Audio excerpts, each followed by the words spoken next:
मणिपुर के राज्यपाल की उपद्रवियों से अपील, स्वेच्छा से लौटाएं थानों से लूटे हुए हथियार, नहीं तो होगी सख्त कार्रवाई। मणिपुर में 3 मई 2023 को भड़की हिंसा के बाद हजारों की संख्या में हथियार लूटे गए थे और अब राष्ट्रपति शासन लागू होने के बाद राज्यपाल अजय कुमार भल्ला ने सभी समुदायों के लोगों से अवैध हथियार और गोला बारूद नजदीकी पुलिस थानों में जमा करने को कहा है। उन्होंने ये भी कहा है कि जो 7 दिन के भीतर हथियार लौटा देगा उस पर कोई कार्रवाई नहीं की जाएगी। इस बीच दिल्ली हाई कोर्ट ने मणिपुर के उग्रवादी संगठन यूनाइटेड नेशनल लिबरेशन फ्रंट के सेना प्रमुख की गिरफ्तारी को रद्द कर दिया है।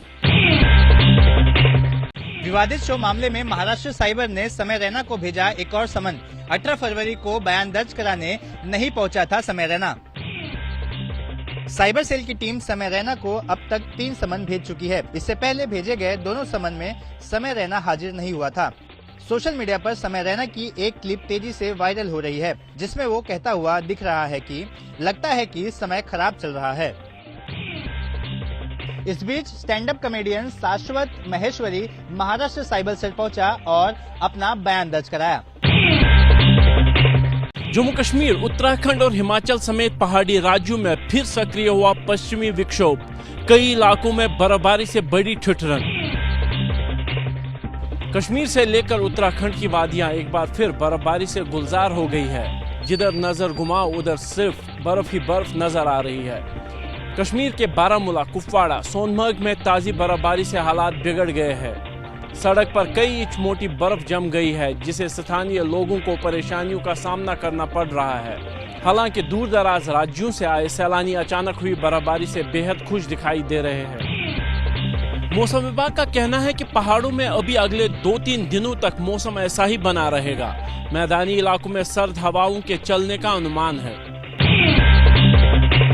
क्रिकेट जगत से आई दिल तोड़ देने वाली खबर। शादी के 2.5 साल के बाद अलग हुए युजवेंद्र चहल और धनश्री वर्मा। एबीपी न्यूज को मिली जानकारी के मुताबिक क्रिकेटर युजवेंद्र चहल और उनकी पत्नी धनश्री वर्मा का कानूनी रूप से तलाक फाइनल हो गया है। युजवेंद्र और धनश्री को मुंबई के बांद्रा के फैमिली कोर्ट में तलाक का सर्टिफिकेट मिल गया है। इस बीच दोनों ने ही इंस्टाग्राम पर पोस्ट डाली थी, जो अब फैंस के बीच वायरल हो रही है।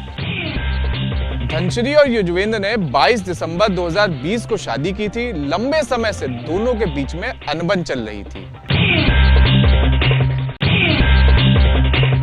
यूपी के कुशीनगर में डीजे पर गाना बजाने को लेकर हुआ विवाद। मारपीट में दुल्हन के भाई की गई जान। घर पर झालर लगे हुए हैं, लेकिन इस घर के आंगन में मातम पसरा है। दरअसल डीजे पर भोजपुरी गाना बजाने को लेकर दूल्हा और दुल्हन पक्ष के लोगों में झगड़ा हुआ। इसी दौरान दूल्हे पक्ष के लोगों ने धारदार हथियार से दुल्हन के भाई पर हमला कर दिया। हमले में दुल्हन के एक भाई की मौत हो गई, जबकि दूसरे भाई का अस्पताल में इलाज चल रहा है। मारपीट में दूल्हा पक्ष की तरफ से भी एक शख्स घायल हुआ है, जिसका इलाज अस्पताल में जारी है।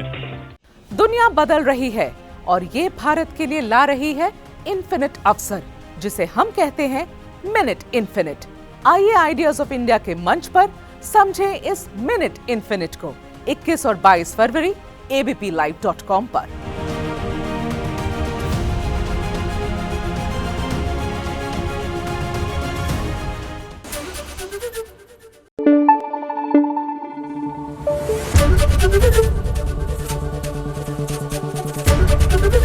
एबीपी न्यूज आपको रखे आगे।